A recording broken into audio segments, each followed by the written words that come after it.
विजय संगमनेर विधानसभेच्या गोरगरीब जनतेचा विजय आहे।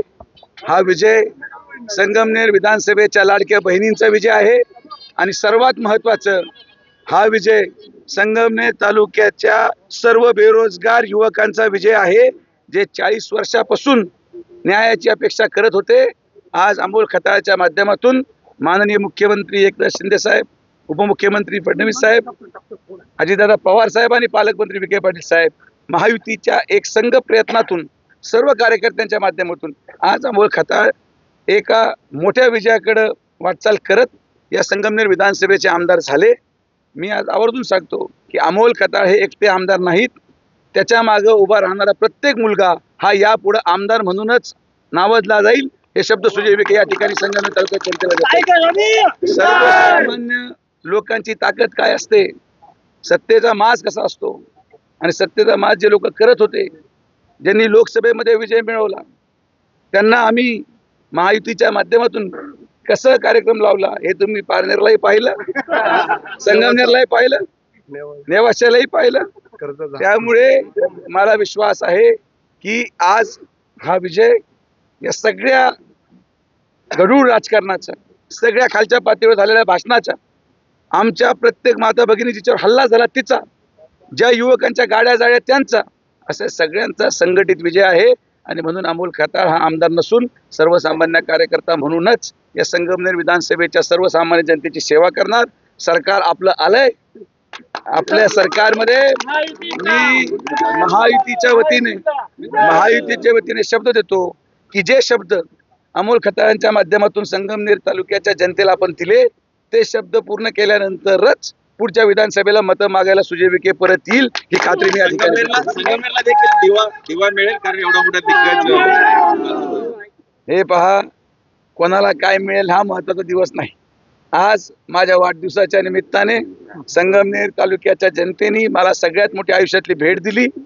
जे वातावरण त्या ठिकाणी होतं, जो अन्याय होता आणि जे देशाच्या आणि महाराष्ट्राच्या जनतेला सांगायचा प्रयत्न करत होतो, खरं तर हा सगळ्या संघटित महायुतीचे सर्व आमचे नेते, माननीय मुख्यमंत्री, उपमुख्यमंत्री, पालकमंत्री या सगळ्यांनी मेहनत घेतली आणि म्हणून आज अमोल आमदार। कालपासूनच सगळीकडे बॅनर लागले होते तालुक्यात आणि भावी मुख्यमंत्री म्हणून थोरातांचे बॅनर लागले होते, ते उतरायची वेळ आली त्यांच्यावर। अति घाई संकटात नाही असं ट्रकच्या पाठीमागे लिहिलेलं असतं आणि ते कदाचित वाचत नव्हते, कारण की ते जमिनीवर नव्हते, ते हवेत होते, हवेत। त्यामुळे ट्रकच्या पाठीमागे काय लिहिलेलं होतं हे त्यांना दुर्दैवाने दिसलं नाही। मला आज सर्वसामान्य संगमनेर तालुक्याच्या जनतेचे मनापासून आभार व्यक्त करायचे। जो विश्वास त्यांनी महायुतीच्या सर्व आमच्या मुख्यमंत्री आणि उपमुख्यमंत्र्यांवर ठेवला, जो विश्वास अमोलवर ठेवला, मला आनंद वाटतो की आज संगमनेर मतदारसंघाचा एक नवा सूर्य उगवणार आहे। एक असा संगमनेर ज्याची संकल्पना गोरगरीब जनतेने केली होती, एक असा संगमनेर ज्यामध्ये नाते गोते सोडून सर्वसामान्यांना आता कामं मिळणार, एक असा संगमनेर की ठेकेदार मुक्त संगमनेर आणि या ठिकाणी वाळू आणि स्टोन क्रशर मुक्त संगमनेर। एक गोरगरीब माणूस या ठिकाणी आमदार झाला आणि याचा परिणाम येणाऱ्या कालावधीमध्ये संगमनेर लोकसभेमध्ये तुमचा पराभव झाला होता, त्याचा कुठेतरी हा बदला। मी बदला घेत नाही, मी कधीच बदला घेत नाही। हे कार्यकर्त्यांनी घेतला असेल तर मला माहिती नाही। मी अशा वैचारिकतेने काम करणारा माणूस नाही। मी सर्वसामान्य माणसांचे प्रश्न घेऊन गेलो, कोणी त्यांच्या विरुद्ध बोलत नव्हतो हे बोललो आणि हा छत्रपती शिवाजी महाराज मी उगीच घोषणा करत नव्हतो। छत्रपती शिवाजी महाराजांच्या मावळ्यासारखं गनिमी काव्याने आम्ही ही विजय मिळवला, हे तुम्हाला मुद्दा त्या ठिकाणी। तुम्हाला खंत वाटते का तुम्ही उमेदवारी केली नाही आणि आज मी म्हटलं ना, अमोल खताळ म्हणजे सुजय विखे आमदार, अमोल खताळ आमदार म्हणजे या तालुक्यातला प्रत्येक गोरगरीब आमदार। त्यामुळे तो विषय सुजय विखेला पण आहे, तो सगळ्यांना।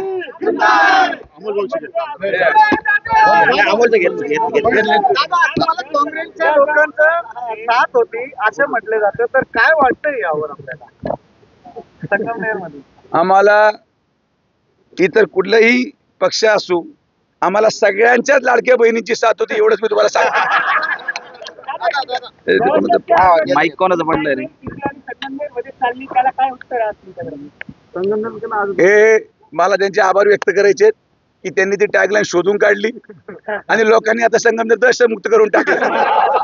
ते मी अनेक वेळेस म्हटलो की हे करू नका, ही टॅगलाईन तुमच्यावर लागू होते, तुम्ही आझादी मागू नका, पण ते काय ऐकायला तयार नव्हते. आज लोकांनी त्यांना आझाद केलं आणि आता संगमनेर हे दहशत मुक्त आझाद, दहशतीतून आझादी या टॅगलाईनला संगमनेर शोभेल. आणि आज तुम्ही पहा, येणाऱ्या कालावधीमध्ये या पुढच्या आठवड्यात सरकार स्थापन झाल्यावर माननीय मुख्यमंत्र्यांच्या हस्ते संगमनेर तालुक्याचा पाणी प्रश्न हा सोडवल्याशिवाय आम्ही थांबणार नाही, हा शब्द या ठिकाणी आम्ही देतो. सामान्य कार्यकर्त्याने मुख्यमंत्र्यांचे स्वप्न पाहणाऱ्या बलाढ्य नेत्याला आज पराजित केलेला आहे. ही कसली जादू आहे? हेच हिंदू हृदय सम्राट बाळासाहेब ठाकरेचं स्वप्न होतं की मुख्यमंत्रीचं स्वप्न पाहणाऱ्याला एक साधा शिवसैनिक पाडून दाखवतो. हे हिंदू हृदय सम्राट बाळासाहेबांचं स्वप्न आम्ही पूर्ण करून दाखवलं. माननीय एकनाथ शिंदेचा विश्वास आम्ही सार्थ करून दाखवला आणि फडणवीस साहेबांच्या आशीर्वादाने हे सगळं आम्हाला जमलं. माननीय नामदार राधाकृष्ण विखे पाटील साहेबांच्या आशीर्वादाने आम्हाला जमलं आणि आज सगळ्या हा विजय आम्ही हिंदू हृदय सम्राट बाळासाहेब ठाकरेंना समर्पित करतो. लोकसभेला दोन्हीकडे पाहिले तर खूप मोठी पिछाडी होती महायुतीची. आता महायुती आघाडीवर आहे. काय कशा आघाडीचा डंका वाजतो जिल्ह्यात. लाडक्या बहिणींनी त्यांच्या सगळ्या भावांचं रक्षण केलं आणि आता आमच्यासारख्या भावांची जबाबदारी आहे की त्या बांधलेल्या राखीचा मान सन्मान ठेवणे आणि सगळ्या बहिणींना न्याय देण्याचं काम अमोल खताळच्या माध्यमातून संगमनेर विधानसभेमध्ये केलं जाईल.